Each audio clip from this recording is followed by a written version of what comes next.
listening to the Metal Command Podcast.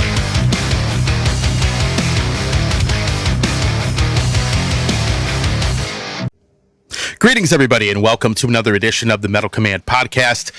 Tony here with you, and I'm here to talk about a couple of albums that I'm going to give you my first impressions on.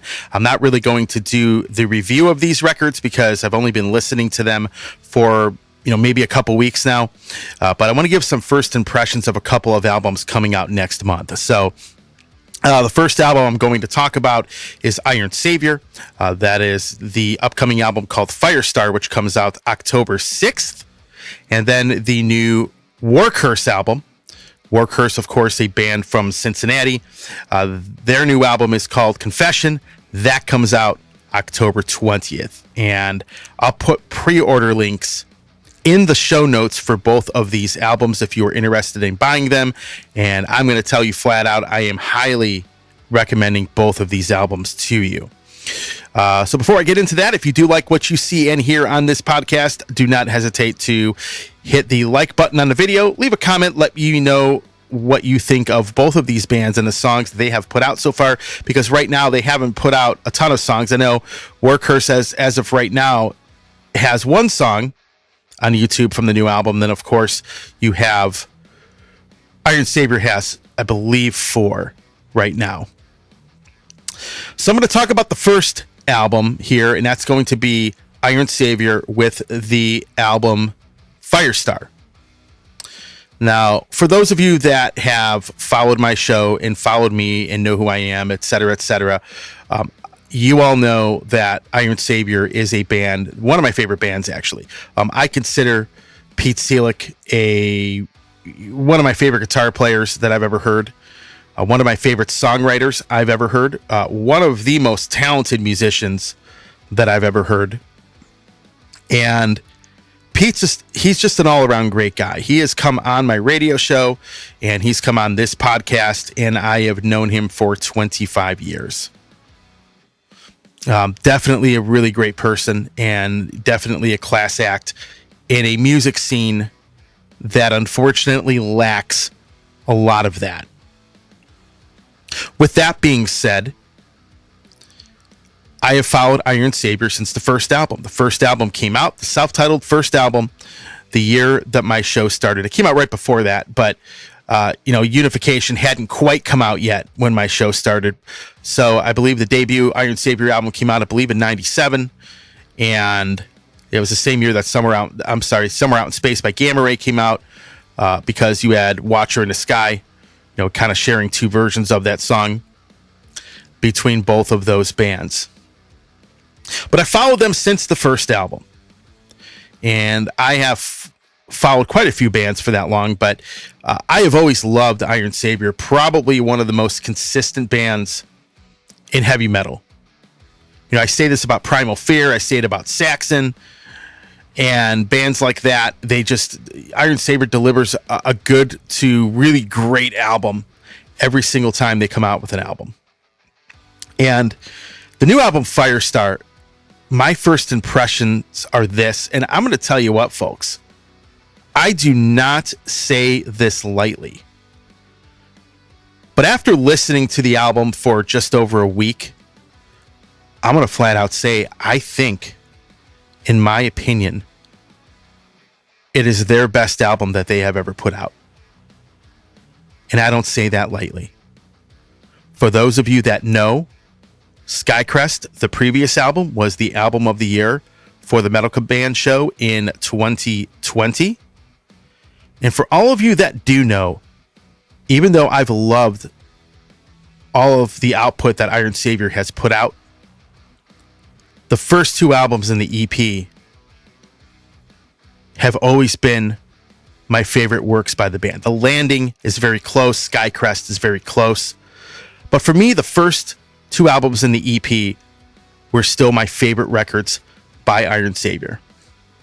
Now, with that being said, that is no disrespect to the other material, the other albums that they have put out since then.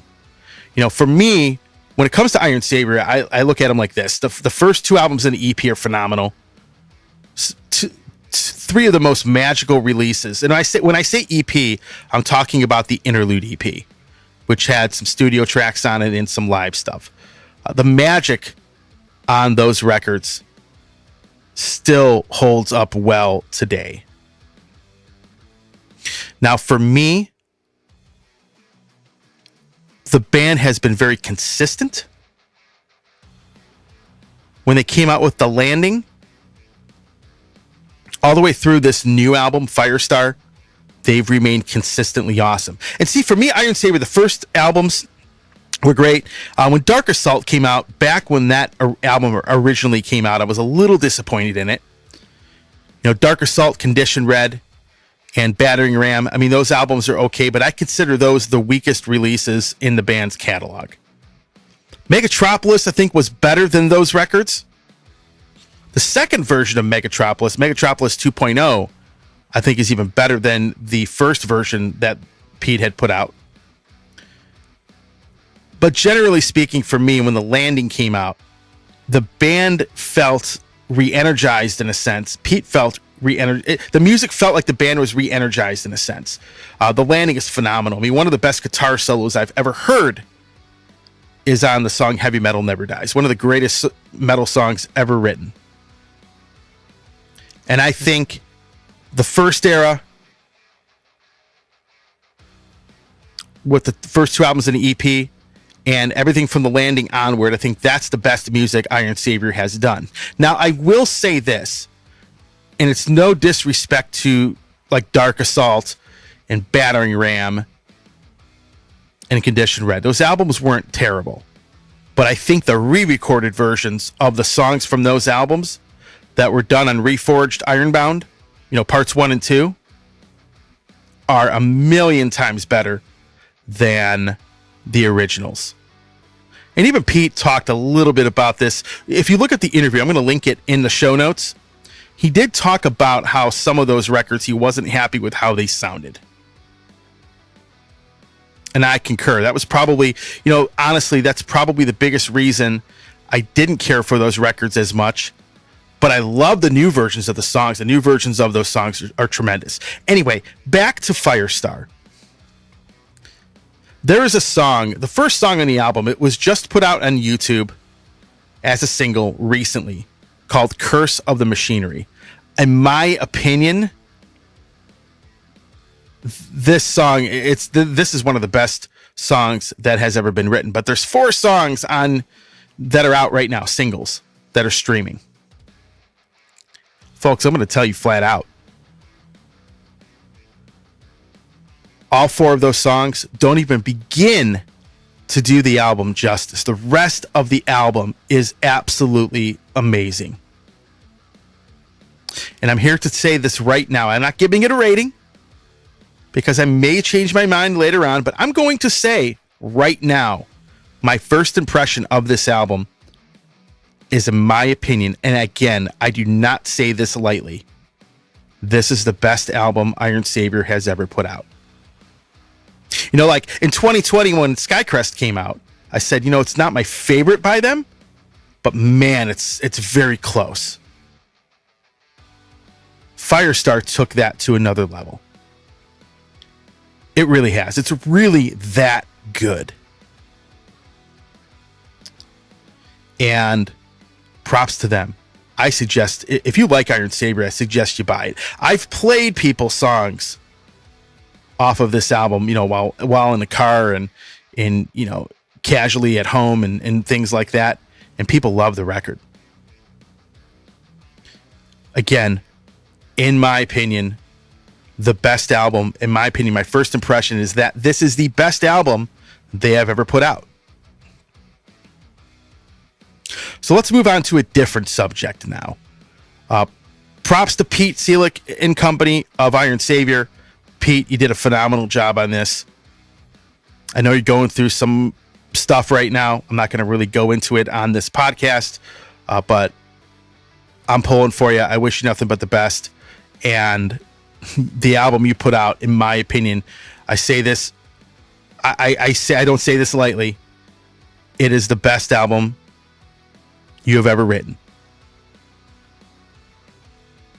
Now, moving on to a different subject, to a different band. I'm going to talk about a band. The band is named War Curse.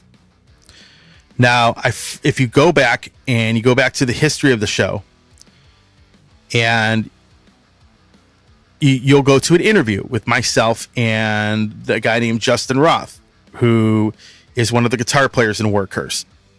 Justin has not only been one of the guitar players of this band, he's also worked with several different bands in the industry as a roadie, manager, et cetera, et cetera. I mean, he worked with bands like Exodus and Exhorter and lots of really great metal bands out there. But Justin has a band called War Curse. He's in this band that is a thrash band, basically. They had an album called Eradication. I know they got an album, I believe, before that, but I've never really heard it. So I can only judge their music by Eradication and the upcoming album called Confession. Now, I know Confession has not been released to a lot of the media. I have been fortunate to have been able to hear the album. And I've been listening to it for the last couple of weeks. And I'm not going to give you any kind of ratings on this record. I'm giving you my first impressions. And my first impression is this.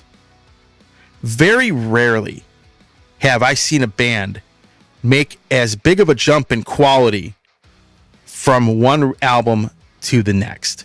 Like, you'll hear a band put out a pretty decent record, and then the next album's a little better, and then it's a little better. It's a little better, and it keeps going up, and up, gradually. And so by the fourth or fifth release, they're putting out some amazing stuff. Some bands do it earlier, some bands do it later. War Curse went from here to boom on this upcoming album. In every single aspect. The production quality is phenomenal. One of the best sounding albums I've ever heard. Songwriting, the performance of the musicians, the album cover. Everything about this album is a huge improvement over the previous one. While I'm not going to give the album a rating right now, I'm going to flat out tell you right now, I'll give the lyrics of the album a rating. Lyrically, this is one of the most powerful albums I've ever heard. Legitimately one of the most powerful albums I've ever heard. In fact, it is so true to life and sends a very clear message about current events and things that have been going on in our society and in our world. It really hit home with me. Now, Eradication did that too. I think the lyrics were a little more pissed off sounding. But to be perfectly honest with you, this album is absolutely, from the lyrical perspective, phenomenal. Now, they've only released one song off of it, and it's a song, Miracle Broker. I'm going to be honest with you. That song's pretty good, but that is nowhere close to being the best song on the album. Nowhere close to being the best song on the album. So if you like that track's good, but I'm telling you, the rest of this album is amazing. You should go pre-order it. I'm telling you, you should get it. The other cool thing, speaking of pre-orders and merchandising, is that they're doing the vinyl version. They're doing it out of recycled materials. Okay. The cool thing about that is that you don't know what color vinyl you are going to get. Every single record that gets pressed for this album, every single vinyl record is going to look different. So no two people are going to have the same vinyl record. They're not going to have a vinyl record that looks the same. None of them. I think that's cool. That's a side note. Now let's get back into this album. Very few times have I seen bands make this big of a jump in quality from one album to the next. I can cite you an example of a band that did that. The band Camelot. Granted, they're not known as a thrash band, metal band, more of like a power metal band, right? The album Siege Perilous, when they first got Roy Khan into the band, I'll never forget this. I remember getting it as a promo. It was underwhelming. I mean, it was okay. I think I gave it a 5 or 6 out of 10, something like that, maybe average to above average. But then when they went from Siege Perilous to the Fourth Legacy, getting Sasha Pathan to produce it, the songwriting improved. Everything about the band improved. Everything from the songwriting to the performances of that band, of the individual musicians on the record, to the album cover, everything. It was just a huge improvement. And that's what happened with Warcurse. Because the performance of everybody on this album sounds absolutely amazing. It was produced in a studio called Amish Electric Chair Studios, which I think is a great name, by the way. I think it's very innovative, very creative.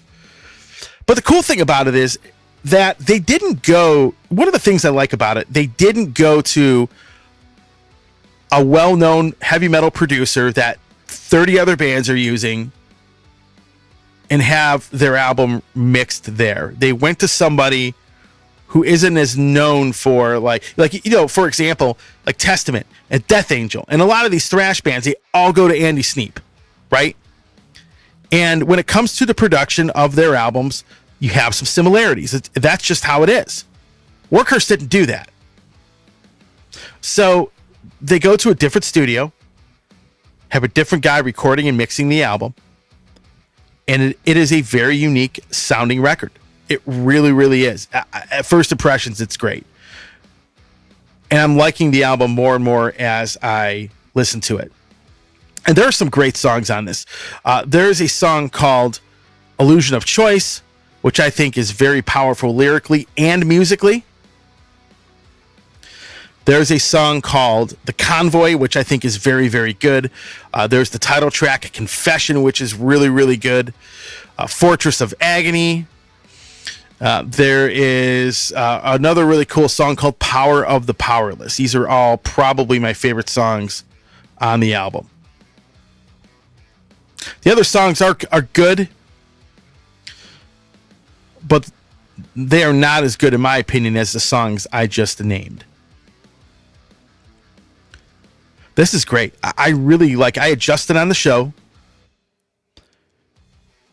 about a year ago now. He came on the show and did an interview on the podcast about making this album. I hadn't heard anything off of it. We just talked about it. But I did tell him that I have a gut feeling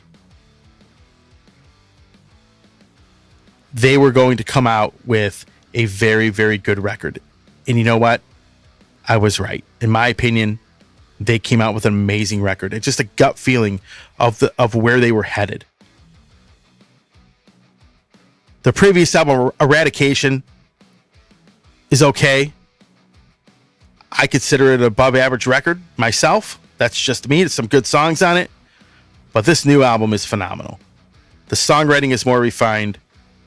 Everything about it is an improvement in my book over the previous record, which is, as a band, you want to be better than you were before. I highly encourage you to pre-order it. It's very, very good. The band obviously is not very well known, but they definitely are putting out a great record. So those are my thoughts for today. If you like what you saw and heard on this podcast, of course, don't forget to like and subscribe to my channel. Thanks for watching. I'll see you soon.